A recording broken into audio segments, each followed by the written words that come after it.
আমরা আজকে বটতলা থেকে প্যারাডাইস চৌবানি রোড এবং অফিস ল্যান্ড আইজিএমের সামনে আমরা রেড করতেছি। মেনলি আমাদের আনঅথরাইজ যে পার্কিং ভেহিক্যাল, বাইক, অটো, টমটম এগুলির এগেইনস্টে আমরা অ্যাকশন করতেছি।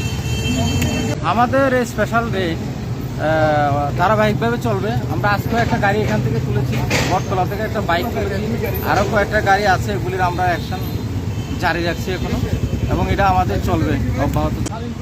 বার্তা থাকবে যে যারা রং পার্কিংয়ে বা আনঅথরাইজ পার্কিং প্লেসে গাড়ি প্লেস করেন, আমরা ট্রেন দিয়ে গাড়িগুলি নিয়ে যাব, এবং যেগুলি ধরেন টেম্পারিং থাকে নাম্বার প্লেট, ওই যে যাতে সিসি ক্যামেরাতে না আসে, তারপরে মডিফাইড সিলিন্ডার আছে সাইলেন্সার, এবং যে গাড়িগুলি ট্রাফিক যে রুলস সেগুলি অমান্য করে সেগুলির মধ্যে আমাদের অব্যাহত থাকবে।